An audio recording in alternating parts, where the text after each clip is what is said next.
हम कर रहे थे बेस थ्योरम, जिसके पिछले 2 एग्जाम्पल आप कर चुके हो। अब आते हैं थर्ड एग्जाम्पल पे। थर्ड क्या कहता है, a company has 2 plant to manufacture scooter. 2 plant हैं, plant 1 and plant 2। Plant 1 manufacture करता है 70% पार्ट और प्लांट 2 करता है 30%।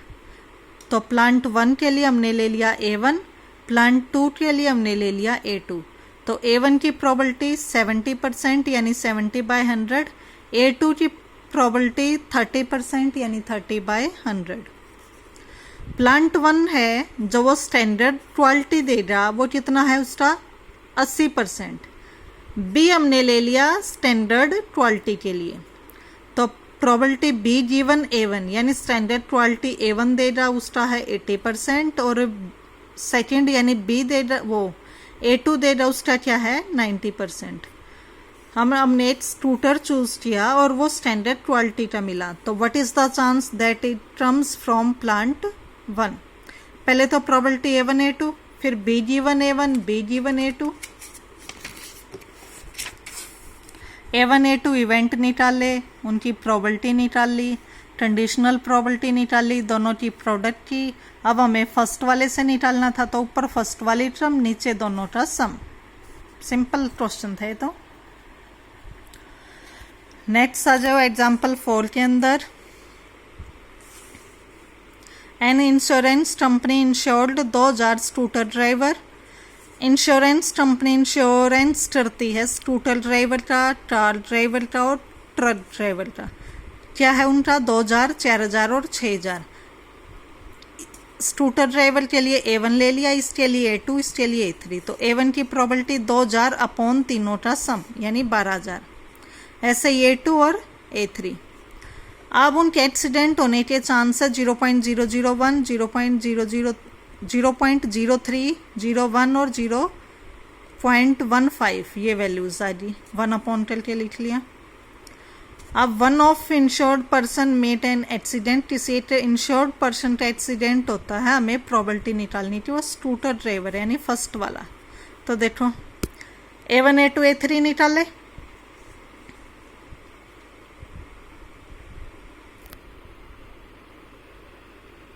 उनकी प्रोबेबिलिटी निकाल ली A1 A2 A3 की। उसके बाद कंडीशनल प्रोबेबिलिटी निकाल ली, फिर दोनों की प्रोडक्ट की। फिर हमें फर्स्ट वाला निकालना था, तो ऊपर फर्स्ट वाली टर्म नीचे तीनों टर्म्स का क्या आ जाएगा सम। ये हमने सिंप्लीफाई किया। Clear example 4। अब तक आ रहा था सिंपल किसी एक पार्ट से निकालना था, अब 8 या 8 से ज्यादा पार्ट से निकालने के लिए आ जाएगा। एग्जाम्पल 5 में देखो, there are 3 machine ABC in a factory. उनके आउटपुट का रेशो है 2:3:1, यानी ABC मशीन के लिए हमने क्या ले लिया E1 E2 E3। तो E1 की क्या आएगी 2/2 + 3 + 1 यानी 2/6, 3/6, 1/6। ये E1 E2 E3 थी। पास्ट एक्सपीरियंस से क्या आया है कि आइटम जो है वो डिफेक्टिव होने के 2%, 4% और 5% चांस है। तो डिफेक्टिव के लिए D ले लिया, 2%, 4%, 5%। अब जो आइटम निकला वो डिफेक्टिव है, प्रोबेबिलिटी निकालनी है। It was produced by A और B। अब तक सिर्फ किसी एक की वैल्यू निकालनी होती थी, अब बीच में 2 आइटम देके और दे दिया कि A से भी हो सकता है और B से भी। पहले तो वही करेंगे, E1 E2 E3 इवेंट निकाले, तीनों की प्रोबेबिलिटी निकाल ली, फिर कंडीशनल प्रोबेबिलिटी, फिर दोनों की प्रोडक्ट।